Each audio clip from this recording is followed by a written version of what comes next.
Hoy es sábado y hoy quiero hablar de Abraham, no del Abraham de los iconos y las estatuas, no del Abraham perfecto que aparece en los discursos sobre la fe, el Abraham real, el que mintió sobre su mujer en Egipto para protegerse, el que intentó ayudar a Dios a cumplir su promesa y produjo a Ismael, el que se rió cuando Dios le dijo que Sara iba a tener un hijo, el que subió al monte Moria con su hijo y no volvió atrás, ese Abraham. Porque la historia de Abraham no es la historia de un hombre que tuvo fe perfecta desde el principio. Es la historia de cómo Dios construye la fe en alguien que cae, que duda, que calcula, que tiene miedo y que sin embargo mantiene una dirección. Empecemos por el contexto. Antes de Abraham estaba Babel, un pueblo que tenía todo, una sola lengua, capacidad extraordinaria, unidad total, y lo usó para hacerse un nombre, para construir hacia adentro en lugar de invocar hacia arriba. Y el resultado fue exactamente lo contrario de lo que buscaban. No permanencia, confusión, no un nombre que durara, el nombre de la confusión. Y en ese contexto de humanidad que construye sin Dios, Dios hace algo completamente diferente a todo lo que había hecho antes. No envía otro diluvio, no interrumpe otra construcción, llama a una persona, a Abraham, un hombre de 75 años en Harán, y lo que le pide es lo más radical que le había pedido a alguien hasta ese momento. Sal de tu tierra, de tu parentela, de la casa de tu padre. 3 círculos de identidad, todo lo que Abraham usaba para saber quién era. Deja todo eso y ve hacia la tierra que yo te mostraré, no hacia la tierra de Canaán, no hacia el norte 3 días de camino, hacia la tierra que yo te mostraré. El destino no está en el mapa, está en la relación con el que llama. Y Abraham partió, sin saber a dónde iba, sabiendo solo quién lo llamaba. Y eso es la definición más honesta de la fe que existe en toda la Biblia. No la certeza del destino, la confianza en el que conoce el destino. Y hay algo en ese primer paso de Abraham que es el fundamento de todo lo que viene después. La fe no empieza con la certeza de que todo va a salir bien.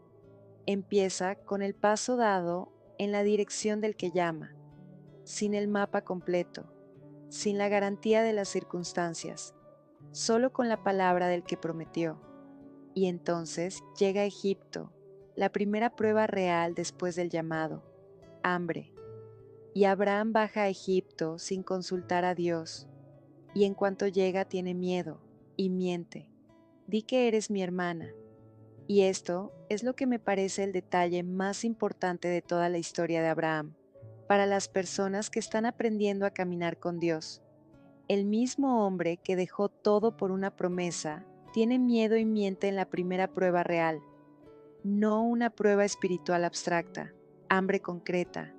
Y Abraham falla, y Dios no lo fulmina, no le quita la promesa, no le dice que por haber fallado ya no es digno de lo que le prometió.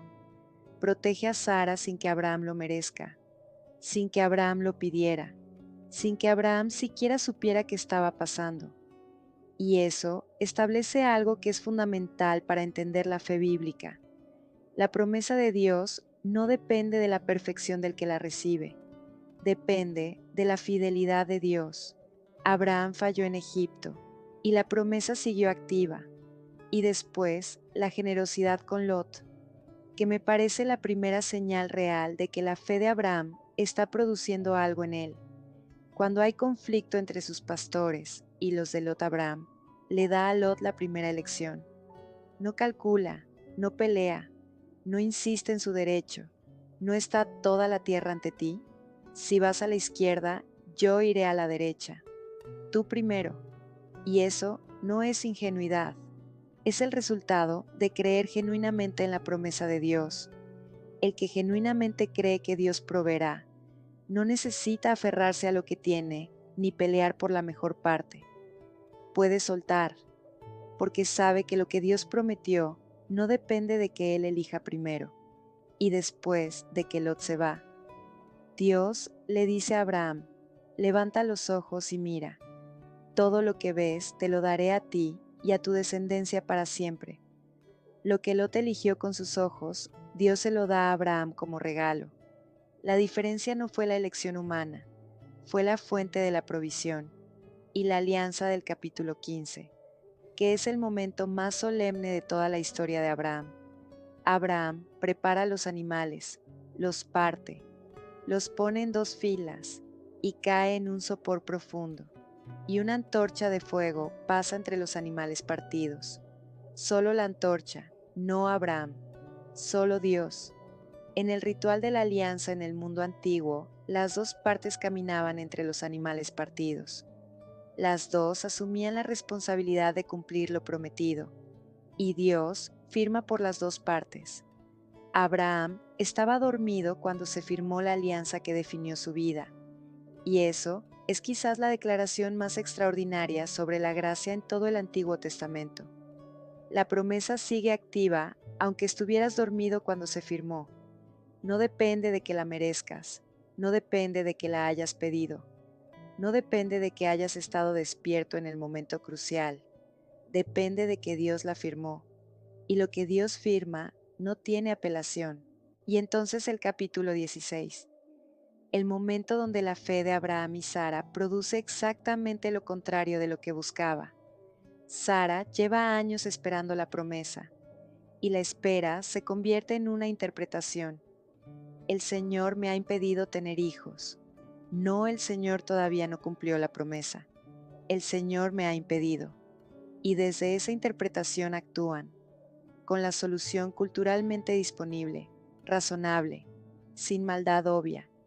Y el resultado no es el cumplimiento de la promesa, es más complejidad, más dolor, más consecuencias que nadie anticipó. Agar concibe. Sarai la trata mal. Agar huye al desierto.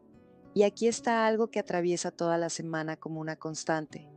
En medio del desastre humano, Dios encuentra a Agar, no a Abraham, no a Sara, a Agar, una esclava egipcia en el desierto, sola, huyendo, sin haber elegido su situación, y Dios la encuentra, y le da un nombre a su hijo, Ismael. Dios escucha, no solo a los que tienen promesas, no solo a los que pertenecen al pueblo elegido. A Agar, en el desierto, sola, Dios escucha. Y el capítulo 17, Dios cambia el nombre de Abraham a Abraham, de padre exaltado a padre de multitud de naciones. Cuando Abraham tiene 99 años y todavía no tiene ningún hijo con Sara, Dios le da un nombre que describe lo que todavía no existe. Lo llama Padre de multitud cuando todavía no hay ninguna multitud. Y eso es exactamente cómo funciona la fe bíblica. No describe la realidad visible, declara la realidad que viene. Y la declaración de Dios tiene el poder de hacer que lo que no existe exista, exactamente como en el principio, que exista la luz. Y la luz existió. Y Abraham ríe. A un hombre de 100 años le va a nacer un hijo, y Dios no lo reprende, le confirma la promesa, y le dice cómo se va a llamar el hijo: Isaac. Él ríe. Dios toma la risa de Abraham y la convierte en el nombre del hijo de la promesa. No borra la risa, la incorpora. El hijo que nació de lo imposible lleva en su nombre la risa de su padre ante lo imposible. Y la visita de los tres hombres, y Sara que escucha desde la tienda y se ríe para sus adentros. Y Dios que lo sabe. ¿Por qué se ha reído Sara? ¿Hay algo imposible para el Señor? Y Sara niega: no me he reído. Y Dios dice: sí te has reído, no con juicio, no con condena, con la misma ternura con que le puso a Isaac el nombre que contiene la risa. Dios no le pide al ser humano que suprima su humanidad para creer. Toma la humanidad del ser humano y la incorpora a la historia de la promesa. La risa del que no puede creer que algo sea posible se convierte en el nombre del Hijo que prueba que nada es imposible. Y entonces, el monte Moria, el momento más alto de toda la historia de Abraham. y el que más miedo le da a cualquiera que lo lee con honestidad. Toma a tu hijo, tu único, Isaac, a quien amas. Dios nombra exactamente lo que le pide, no lo suaviza, no lo minimiza. Isaac, a quien amas. Y Abraham se levanta de mañana, no al día siguiente, no después de negociar, no después de buscar una alternativa, de mañana. Y en el camino, Isaac pregunta: Padre, tenemos el fuego y la leña, pero ¿dónde está el cordero? Y Abraham dice algo que es la declaración de fe más extraordinaria de toda su historia. Dios proveerá el cordero, hijo mío. No sabe cómo, no tiene evidencia de que va a haber un cordero. Solo tiene la convicción de que el Dios que firmó la alianza mientras él dormía no va a contradecir su propia promesa. Y dice a sus criados: el muchacho y yo iremos a adorar y volveremos. Volveremos, plural. Abraham incluye a Isaac en el regreso antes de que el sacrificio ocurra, no porque sabía que habría un carnero, sino porque creyó que si Dios pedía a Isaac, y Dios había prometido que en Isaac sería su descendencia, entonces Dios tendría que hacer algo que ninguno de los dos podía imaginar todavía. Y eso es la fe madura, no la que tiene todas las respuestas, la que confía en el carácter de Dios cuando las respuestas no están disponibles. Y el carnero en el matorral. Y Abraham llamó a ese lugar: el Señor proveerá. Lo que declaró por fe en el camino cuando no había ninguna evidencia, se convirtió en el nombre de lo que Dios hizo cuando llegó el momento. Dios proveerá, no como descripción de lo que esperaba, como el nombre del lugar donde lo vio cumplido. Y eso es lo que hace la fe madura con el tiempo. Convierte las declaraciones hechas en la oscuridad en los nombres de los lugares donde Dios cumplió. Dios proveerá, no solo para Abraham en el monte Moria, para cualquiera que suba al monte que le toca con lo que más ama en las manos, y sin saber cómo va a terminar. Y el Génesis de Abraham termina con algo que me parece el detalle más humano de toda su historia. Sara muere, y Abraham va a hacer duelo por ella y a llorarla.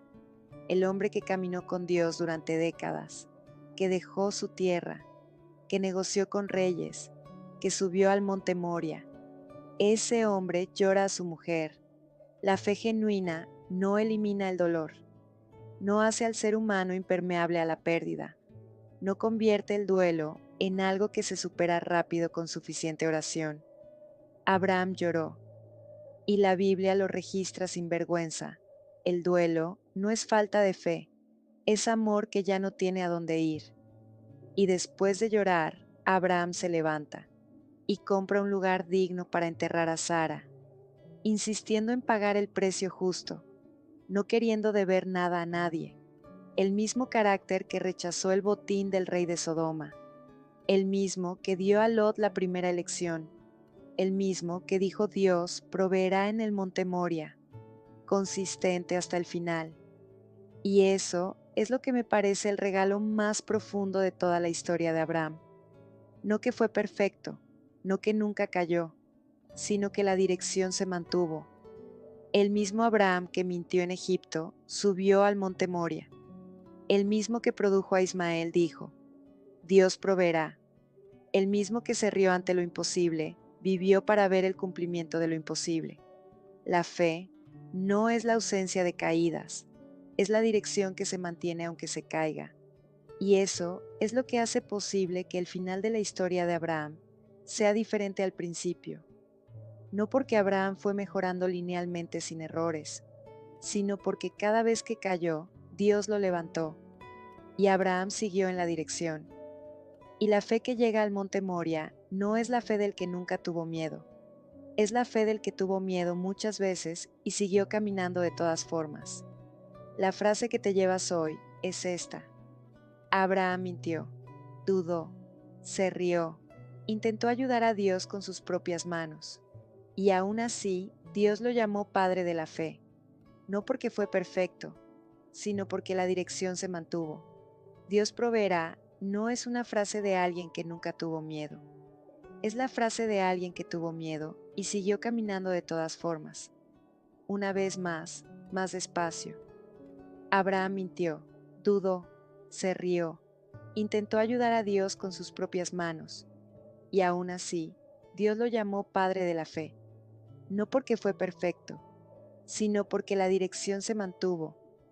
Dios proveerá no es una frase de alguien que nunca tuvo miedo, es la frase de alguien que tuvo miedo y siguió caminando de todas formas. La semana que viene continuamos con Isaac y Jacob y la historia de cómo la promesa de Dios avanza a través de una familia completamente disfuncional y lo que eso dice sobre la gracia que no depende de la perfección de los que la reciben. Que tengas un sábado lleno de luz, sed de luz.